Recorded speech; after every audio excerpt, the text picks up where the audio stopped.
Hello friends, मेरा YouTube channel संपूर्ण संग्रह में आप सभी का स्वागत है। तो दोस्तों, पिछले वीडियो में हम लोग क्लास 12th हिंदी चैप्टर 2 उसने कहा था का ऑब्जेक्टिव प्रश्न किया था। तो दोस्तों, पिछले वीडियो में हम लोग प्रश्न संख्या 1 से 34 तक का ऑब्जेक्टिव उत्तर किया था। तो दोस्तों, इस चैप्टर का और भी हमने ऑब्जेक्टिव प्रश्न इकट्ठा किया है, तो आप लोग इसको अपने नोट्स में सीरियल वाइज ही लिखिएगा, यानी कि 35 से स्टार्ट करिएगा इस प्रश्न को। तो चलिए दोस्तों, चलते हैं अपने प्रश्न की ओर। तो इससे पहले आप मेरे यूट्यूब चैनल संपूर्ण संग्रह को अभी तक सब्सक्राइब नहीं किए हैं तो जल्द ही सब्सक्राइब कर लें और साथ ही बेल आइकन को दबा दें ताकि हर एक नई वीडियो का अपडेट आप तक मिलता रहे। तो प्रश्न संख्या 1 है, लाहना सिंह की मृत्यु किसकी गोद में हुई? तो इसका उत्तर हो जाएगा वजीरा सिंह। तो प्रश्न संख्या 2 है, पलटन का विदूषक कौन था? तो इसका उत्तर हो जाएगा वजीरा सिंह। तो चलते हैं प्रश्न संख्या 3। तो प्रश्न संख्या 3 है, लाहना सिंह किस कहानी का पात्र है? तो इसका उत्तर हो जाएगा उसने कहा था। तो प्रश्न संख्या 4 है कि बचपन में लाहना सिंह लड़की से बार बार कौन सा प्रश्न करता था? तो इसका उत्तर हो जाएगा तेरी कुड़माई हो गई। तो चलते हैं अगले प्रश्न की ओर। तो प्रश्न संख्या 5 है, लाहना सिंह सूबेदार को वापस बुलाने के लिए किसे भेजता है? तो इसका उत्तर हो जाएगा वजीरा सिंह। तो चलते हैं अगले प्रश्न की ओर। तो प्रश्न संख्या 6 है, लाहना सिंह का सिर अपनी गोद में लेकर कौन बैठा था? तो इसका उत्तर हो जाएगा वजीरा सिंह। तो अगले प्रश्न है 7 नंबर कि सूबेदार हजारा सिंह के लड़के का नाम क्या था? तो इसका उत्तर हो जाएगा बोधा सिंह। अगला प्रश्न है 8 कि भारतीय सिपाहियों का किसके साथ जंग था? तो इसका उत्तर हो जाएगा जर्मनी के साथ। तो अगला प्रश्न है 9, जर्मन पलटन को किसने मार गिराया? तो इसका उत्तर हो जाएगा लाहना सिंह ने।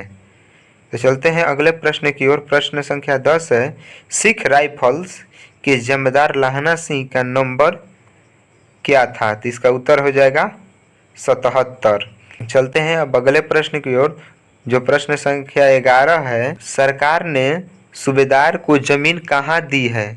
तो इसका उत्तर हो जाएगा लायलपुर में, यानी कि सरकार जो थी सूबेदार हजारा सिंह को जमीन कहाँ दी थी? तो लायलपुर में दी थी। तो चलते हैं अब अगले प्रश्न की ओर। तो प्रश्न संख्या 12 है, गुलेरी जी का जन्म कहाँ हुआ था? तो इसका उत्तर हो जाएगा जयपुर राजस्थान में। तो चलते हैं अगले प्रश्न की ओर। तो प्रश्न संख्या 13 है, सुखमय जीवन किसकी रचना है? तो इसका उत्तर हो जाएगा चंद्रधर शर्मा गुलेरी। तो चलते हैं अगले प्रश्न की ओर। तो प्रश्न संख्या 14 है, कछुआ धर्म यानी कि जो निबंध है किसकी कृति है? तो इसका उत्तर हो जाएगा चंद्रधर शर्मा गुलेरी। तो चलते हैं अगले प्रश्न की ओर। तो प्रश्न संख्या 15 है, पुरानी हिंदी निबंध किसकी रचना है? तो इसका उत्तर हो जाएगा चंद्रधर शर्मा गुलेरी। तो चलते हैं अगले प्रश्न की ओर। तो प्रश्न संख्या 16 है, कौन सा निबंध गुलेरी रचित नहीं है? तो इसका उत्तर हो जाएगा मजदूरी और प्रेम। तो चलते हैं अगले प्रश्न की ओर। तो प्रश्न संख्या 17 है, कौन सी कहानी चंद्रधर शर्मा गुलेरी की लिखी हुई नहीं है? तो इसका उत्तर हो जाएगा कफन। चलते हैं अगले प्रश्न की ओर। तो प्रश्न संख्या 18 है, गुलेरी जी किस गांव के मूल निवासी थे? तो इसका उत्तर हो जाएगा गुलेर। चलते हैं अब अगले प्रश्न की ओर। तो प्रश्न संख्या 19 है, चंद्रधर शर्मा गुलेरी किस युग के कहानीकार हैं? तो इसका उत्तर हम पहले भी कर चुके हैं, जो इसका उत्तर हो जाएगा द्विवेदी युग, यानी चंद्रधर शर्मा गुलेरी जी जो थे ना, वे द्विवेदी युग के कहानीकार थे। तो चलते हैं अगले प्रश्न की ओर। तो प्रश्न संख्या 20 है, उसने कहा था किस प्रकार की कहानी है? तो इसका उत्तर हो जाएगा कर्म प्रधान। तो चलते हैं अगले प्रश्न की ओर। तो प्रश्न संख्या 21 है, सूबेदारनी ने अपने पति और पुत्र की रक्षा करने के लिए किससे कहा? तो इसका उत्तर हो जाएगा लाहना सिंह से। तो चलते हैं अगले प्रश्न की ओर। तो प्रश्न संख्या 22 है, उसने कहा था कहानी कितने भागों में बटी हुई है, यानी कि विभक्त हुई है? तो इसका उत्तर हो जाएगा 5 भागों में। तो चलते हैं अगले प्रश्न की ओर। तो प्रश्न संख्या 23 है, लप्टन साहब सूबेदार को कितने आदमी खंदक में छोड़कर जाने को कहता है? इसका उत्तर हो जाएगा 10।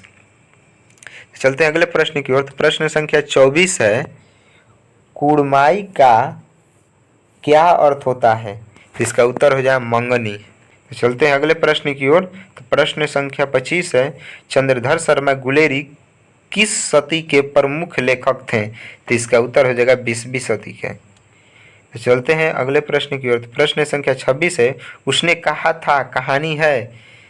तो देखिए इसका ऑप्शन है, युद्ध की कहानी, दिव्य प्रेम की कहानी, प्रेम पर बलिदान होने की कहानी, कि चौथा है ऑप्शन इनमें से सभी। तो इसका उत्तर हो जाएगा इनमें से सभी, क्योंकि ये युद्ध की कहानी भी है, यानी कि तो उसने कहा था युद्ध पर कहानी ही लिखा गया है। फिर दूसरा का है दिव्य प्रेम की कहानी, यानी कि इसमें प्रेम के भी चित्रण किया गया है। और तीसरा है प्रेम पर बलिदान होने की कहानी।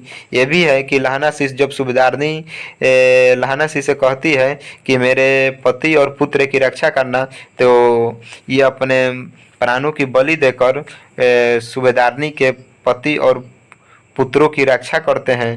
तो ये तो प्रेम पर बलिदान होने की भी कहानी है। यानी तो इस तरह से इसका फाइनली उत्तर जो हो जाएगा ऑप्शन नंबर 4 हो जाएगा, इनमें से सभी। तो दोस्तों अभी तक हम 1 से लेकर 26 प्रश्नों का उत्तर इस वीडियो में कर चुके हैं। अगर ये वीडियो आपको अच्छा लगा तो मेरा वीडियो को लाइक और चैनल को सब्सक्राइब करना ना भूलें। तो मिलते हैं अगले नए वीडियो में, तब तक के लिए थैंक यू।